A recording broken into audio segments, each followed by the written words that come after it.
We get started, everybody. I think it looks like there aren't that many people joining now.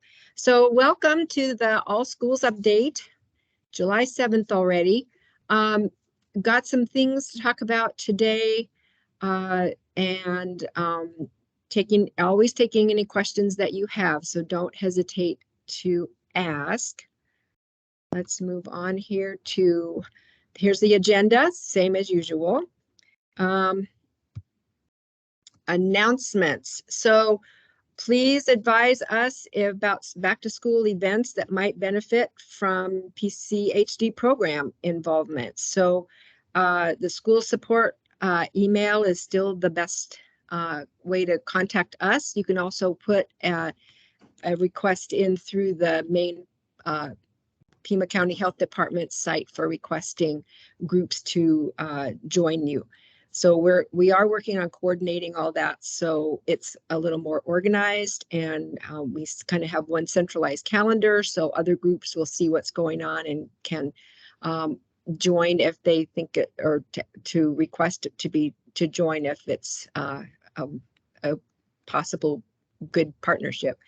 So let us know if there's anything we can do about for you for back to school. And once again, it's not too early to remind parents who need birth certificates. They really do want a few weeks to get those. So please have people go to the website and follow the directions. They can come in here.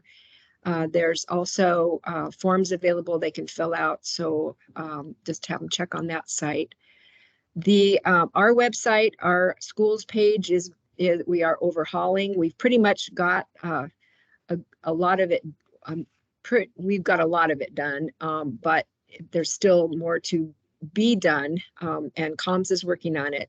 So really hoping that we can get that finished, and we're really planning on getting it finished before school starts.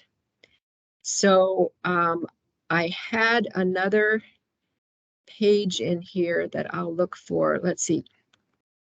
So the COVID data update is as of June 30th for our case rate is still medium.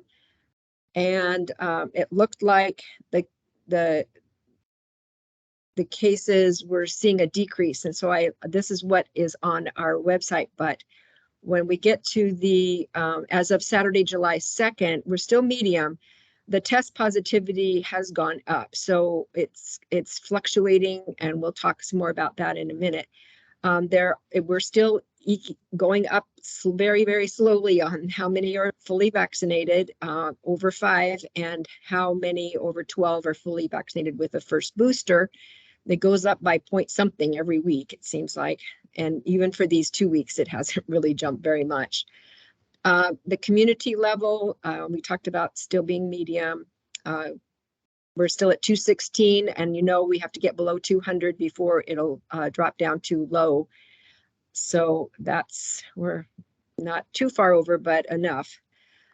In the resources, there was, I have a contact here. If you need to request youth mental health first aid training, please contact Andrea directly for that. She is the one that sets up the training, and she can give you more information. There's also, I wanted to make sure everyone knows that there was a test expiration extension for the Binex tests. So if you have those in your schools, you have an extra 15 months to use them up before they expire. And the information is on that link right there. So I also put this in because Kate Meyer is the Community Prevention Coalition Coordinator for Pima County, and is doing a lot of work with Narcan in the schools. And I know a number of schools are trying to get their policies and procedures set up for that. So her information, she says, we have education opportunities for school staff, resources to share on getting and using Narcan in an emergency, and community resources for parents, youth, and families. So reach out to Kate if you need any of that information. The Connie, other, sorry. It's Kathy Stanley. I'm sorry. Can I interrupt? I have two quick questions. Of course. When you said that the Binax, that we have a 15-month extension on the expiration date, that's 15 months from when? Is that from the manufacturer date? Is that from the expiration date on the box? My understanding, I'll let somebody else that might know more, but my understanding was it was 15 months from the date of expiration. Is there anybody here who has more information on that?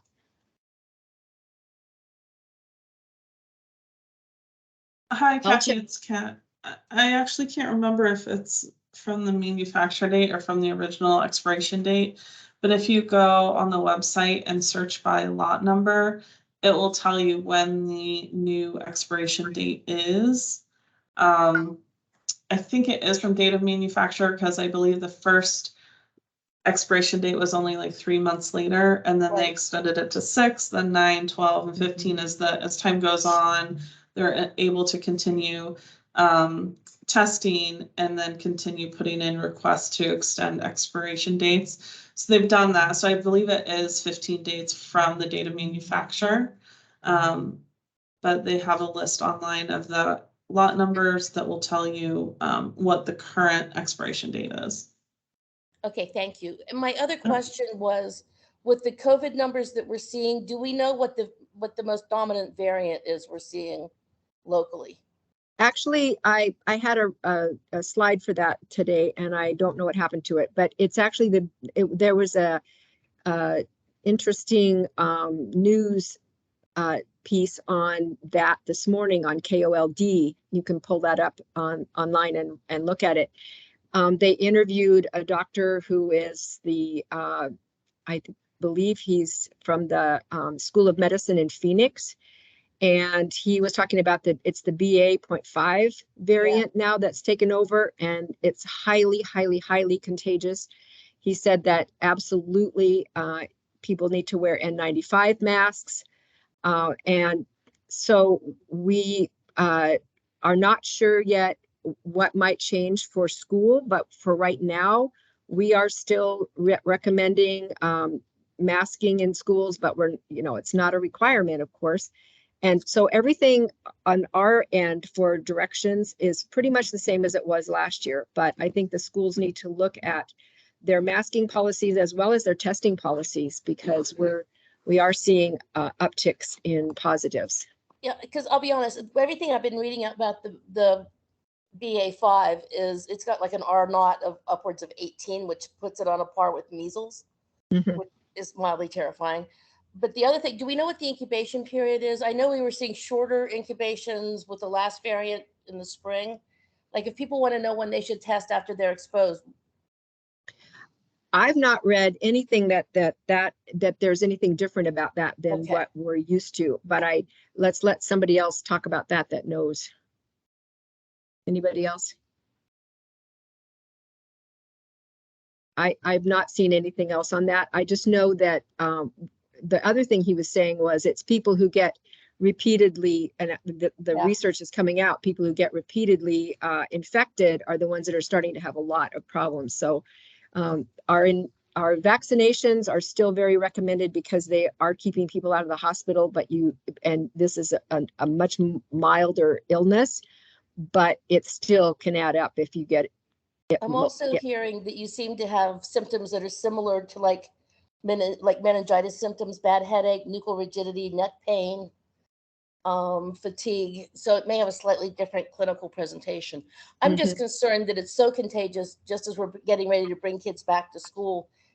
Will there be any other guidance coming from the county? I know that we can't mandate certain things because of legislation that's been passed. Right. Like I said, I don't think we've officially got our back to school plan in place yet. From what we know right now, it's going to probably be about the same because it is up to the school districts to decide what they do for their schools. It's not going to be necessarily be a mandated thing from the health department unless we need to call an emergency again. So anybody else want to comment on that? Hi, Kathy. So I did just put in the chat a link to the TGen lab who does the viral sequencing for us. So you can sort by county or you can see for the whole state. So that is in the chat. But also, as far as back to school, like you said, since the emergency order has gone away, and I don't believe we'll ever get an emergency order in Arizona again for COVID, at least, a lot of the authority that we had previously is gone. So a lot of what we can do for you is going to be helping you or your district or your board or whoever create policies in schools for you guys to be the authority. So if you're be more like helping us set best practices and recommendations exactly. as opposed to mandated things. Exactly. Yeah. So that can be more of our role, which is providing you guidance with that and suggestions. But yeah, it's not going to be as much like reporting requirements and this requirement and masking and closing classrooms and things like that. That's not the kind of thing that we are able to do anymore, even if rates go very high. And so, yeah, we'll continue to stay up to date with the latest guidance from CDC and communicate that out to you. And also, yeah, provide the support for you guys that we can. Thanks, Kat. So hopefully that helps. Yep. I did see here that the test, I don't remember if that's on any of these, that the test, the number of tests being done is still decreasing, but I think it is because people are doing more at home, like we've talked about before. So the test positivity being 22.3 is really just those people that they can measure. And so that may not at all reflect how many cases are actually out there that are positive. So I'm going to be a pain again. Has anybody nationally or anybody done any modeling to look at what percentage they think are actually being reported to health departments versus home testing? You would think this would be something somebody would want to look at if there's any way to do it. But I don't. Yeah, you'd think so, but I haven't read anything about that. Okay, I'm done. Sorry. I have not read anything that would give us hints about that, but hopefully people are studying some of that, but at least we are seeing that how contagious these variants are to be able to give people advice. And it still is vaccinate and mask. So, and of course the quarantine and the isolation. So that's part of it too. Any other questions? Anything else we need to talk about?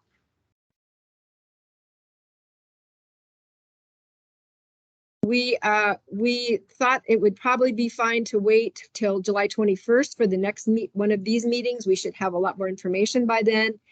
If things come out in the meantime that we need to communicate, we've got all your emails, so we'll be sending out information by that way if needed. But I think we'll just plan for the next one of these meetings to be July 21st, and then we're just ramping it up from there for the start of school. So if you have any communications in the meantime, please just send us an email, call the school support line, whatever works best for you.